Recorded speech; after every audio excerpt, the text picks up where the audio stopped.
Okay, let's take a look at the first couple pages of Chapter 1, The Roots of American Government. So there's a couple of key words I want to talk about before we do the first couple pages.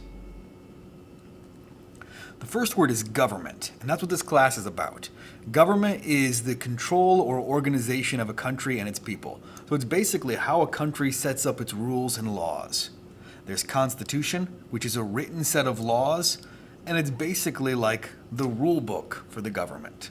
It's the rules the people have to follow and the rules the government has to follow. There's democracy, which is a government by the people.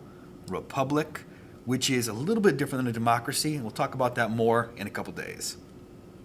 There's elect. Everyone should be familiar with this.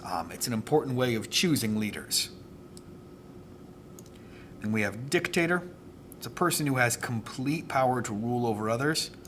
And we'll get into these ones a little bit more as we go through the chapter. So suppose you were asked to describe the American way of government in only one word. You might say a couple different things. You might say Constitution, you might say democracy, you might say republic, you might say liberty or freedom, or you might have some different words considering what's going on recently in the news and current events. You've heard words like this before, liberty and republic, but most people don't know exactly what liberty and republic actually mean. So we're going to figure out where our ideas for government came from and how we got started as a country.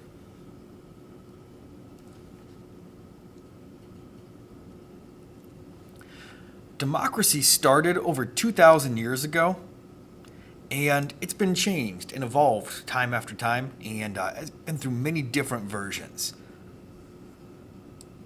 So we're going to learn where we got these ideas from, because the idea of democracy is not something we invented. It was an idea that we took and, molded to fit our situation. So what is a democracy then? A democracy is a system where people make decisions by voting. And why would you want to vote? So think about, have you ever had to vote on something before? Let's say the suggestion it gives here, you're voting on what to have for breakfast, or you're voting on what to have for your school party. The reason why we vote is to try to make the most people who have to live with the decision happy.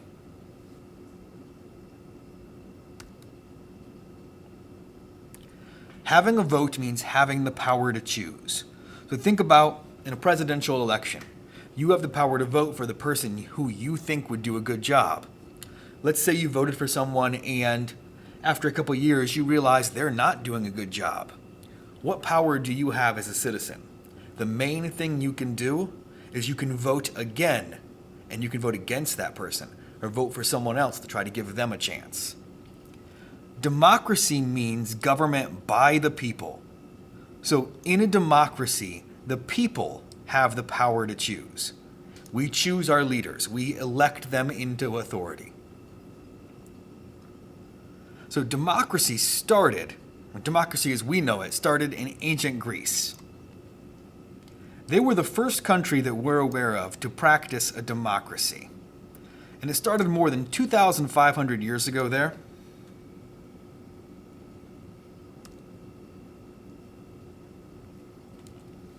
The people of Greece lived in these places called city-states. And each city-state has its own government. At first, these city-states, they're like little tiny countries. I know the name is confusing, but they were ruled by kings. And a king has complete authority over the land they're in charge of. Later, they became ruled by landowners, or like landlords. Some of the landlords became dictators. And a dictator is someone who has complete control or complete authority. They're able to make whatever decisions they want based on their whims and their will. Some of these dictators ruled very fairly. So if you think about it, if you live in a country and the guy in charge has all the power, that kind of stinks for you. But if he's a fair leader and treats everybody okay and gives everyone, everything they need, people might not be inclined to do anything about it.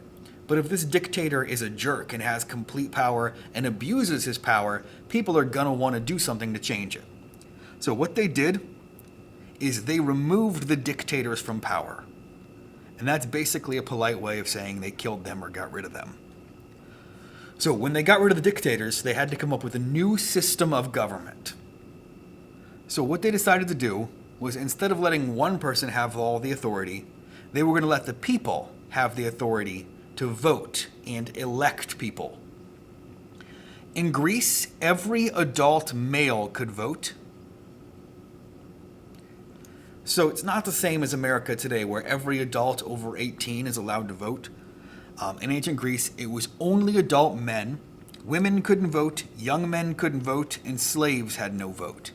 And a slave in ancient Greece is a little bit different than what you guys typically think of. A slave in ancient Greece is going to be someone who owes money or has a debt to repay, and they have to work until that debt is repaid.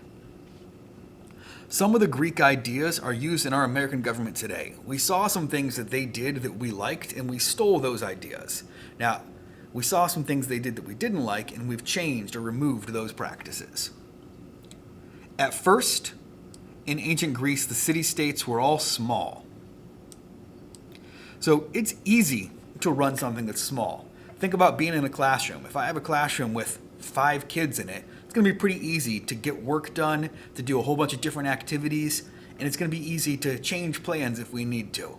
But as a class size grows, if I ended up coming back the next day and now I have 29 kids in my room, it's going to be a lot different, and I'm going to have to plan things more carefully, and there's a lot more potential for things to go south pretty quick. In ancient Greece, when they had to make a decision about the government, anybody who had the right to vote could speak against this change. So if they were going to make a change to a law, every single man was able to talk and give their opinion as why that should pass or why it shouldn't pass. The United States is just too big for that type of system to work. So think about it. If we had to vote every single time our government was going to make a change, we would be voting nonstop. That's why we elect people to make decisions for us. Some people think that's not the best system, and there's arguments to be made for both sides.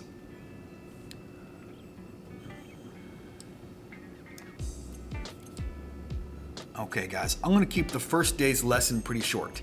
So what I need you guys to do now is go into Google Classroom, and you're going to open up the worksheet for Chapter 1, Lesson 1.